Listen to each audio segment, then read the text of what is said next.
A lei do trabalho. Hoje a gente vai começar a entender melhor o que é essa lei. Aliás, por que existe uma lei relacionada diretamente ao trabalho. E trabalho remete a esforço, um esforço contínuo pela progressão do ser, visando o crescimento do ser, mais do que gerar alguma comodidade, mais do que qualquer outra coisa, mais do que a sociabilidade, o trabalho tem como objetivo final e central fazer com que o ser evolua. Isso é muito evidente no âmbito humano, que é o que nos interessa daqui para frente, principalmente nesse estudo. Então a gente vai ver um pouco aqui sobre o trabalho. Então a gente vai pegar aqui e selecionar, né? Vamos começar a estudar esse fenômeno. Bom, aqui a gente tem o mito de Sísifo, né? Que dá aquela aspecto, né? De que tudo não tem nenhuma finalidade, né? Você rola a pedra até o topo da montanha, ela rola para baixo, você faz isso e vai e volta, e você nunca chega a lugar nenhum. Isso, na verdade, seria apenas o aspecto superficial das coisas que a gente faz aqui nesse mundo. No fundo, algo está sendo construído em meio a essa circularidade aparentemente sem sentido dos mundos dos fenômenos. Existe alguma coisa profunda que está em progressão. Bom, o que acontece é o seguinte: o lucro em si não deve ser o objetivo das coisas que a gente faz.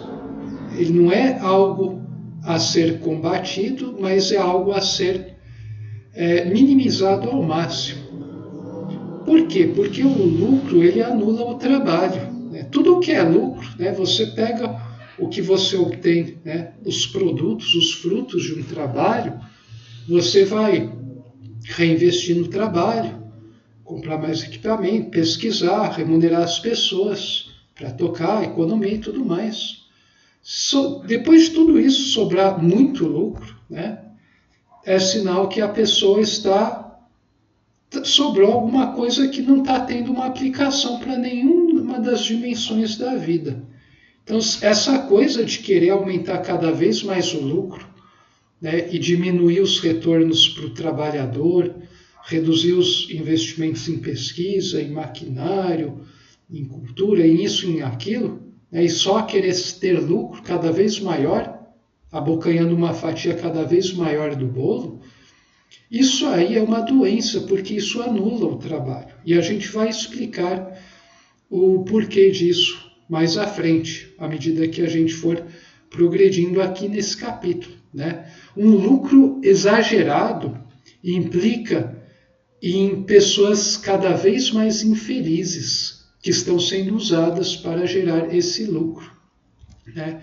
Isso a gente percebe com muita clareza no nosso mundo atual.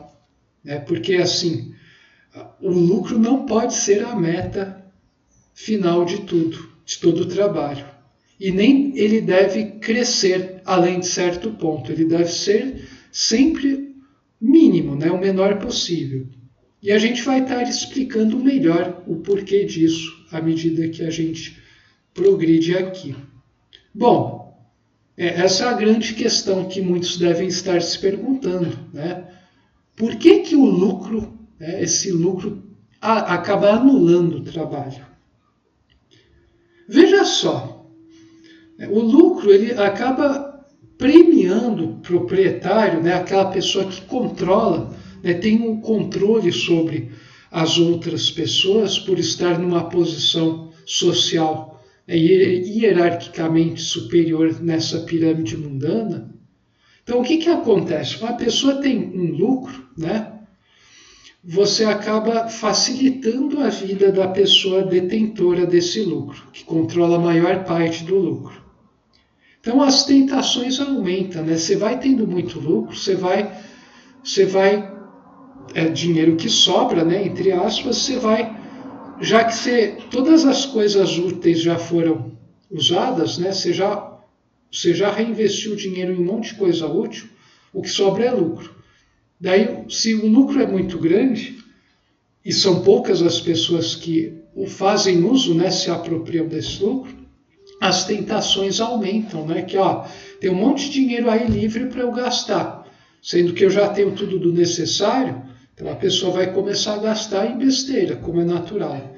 Então, para isso, a pessoa precisa começar a criar necessidades artificiais, não necessidades reais, né? Necessidades naturais. Então, antes de você começar, né, essas pessoas que gastam um monte de coisa supérflua, antes delas fazerem isso, elas precisam construir um sistema de crença e valor mental que justifica o gasto nessas besteiras, né? Por exemplo, comprar jatinhos de milhões e sair voando por aí, comprar ilhas particulares, né, em clubes de striptease gastar $20 mil numa noite, né, ter jantares que custam fortunas, né, que pessoas não ganham em um ano.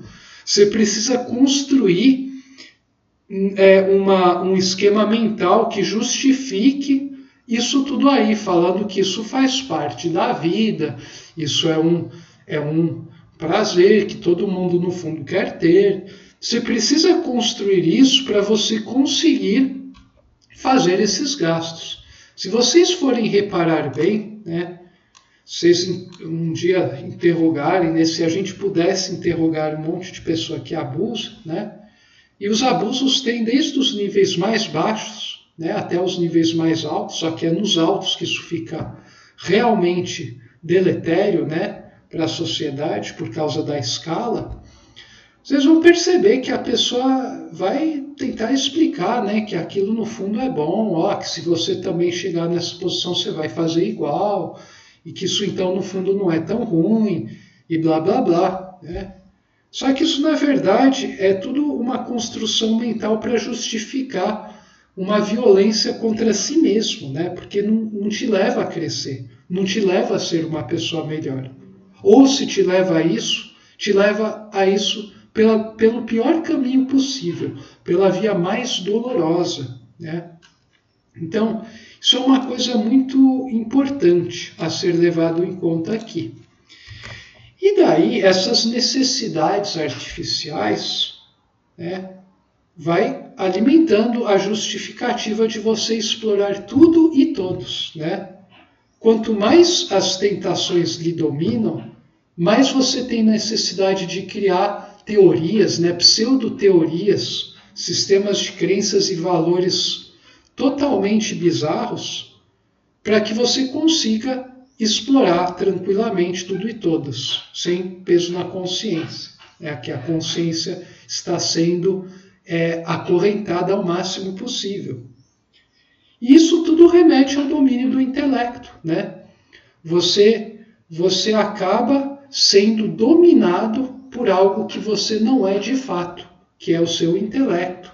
A consciência é uma forma de consciência baixa, é uma mentalidade que está orientada para a matéria e não para o espírito.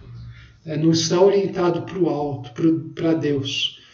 Então, aqui você tem uma lógica que se retroalimenta, né? Quando o intelecto domina a sua vida, as tentações tendem a aumentar cada vez mais, levando à criação de necessidades cada vez mais absurdas, né, artificiais, o que conduz à exploração de tudo e todos. E para explorar cada vez melhor, você precisa sofisticar o intelecto, porque os outros vão começando a perceber isso. Então vejam só, você tem aí o esquema perfeito de como funciona a lógica atual, né? A nossa vida, né, a vida das pessoas, funciona baseado nisso. Então, se você quiser sobreviver nesse mundo, esmague o próximo, que senão você será esmagado algum momento, de alguma forma, pelo outro. Então, é melhor que você que comece fuzilando antes do outro te fuzilar. Só que fuzile de uma maneira muito sofisticada, de modo a dar ares que você não está cometendo violência alguma, né? E são outros. Então faça isso de uma maneira altamente sagaz, né? Maquiavélica. Então, para isso se desenvolve muito a inteligência no mundo, né? A inteligência, infelizmente, ela se desenvolve, na imensa maioria dos casos, para satisfazer o ego e não para se subordinar a princípios superiores. Então, esse é o maior erro que a humanidade ainda está caindo, né?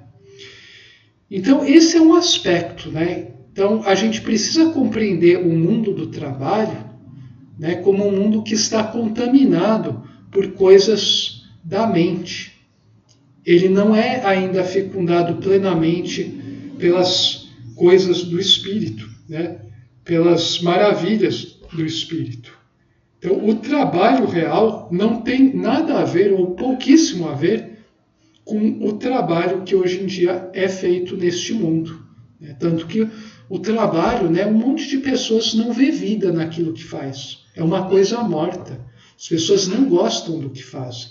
Elas vão, né, acordam mal, vão dormir mal, elas passam um dia fazendo as coisas da maneira mais insensível possível, mais repetitiva possível, e depois eles buscam tentar fugir desse desespero indo para esses gozos sem sentidos de consumo conspícuo, né, supérfluo, que é o outro lado da mesma moeda satânica.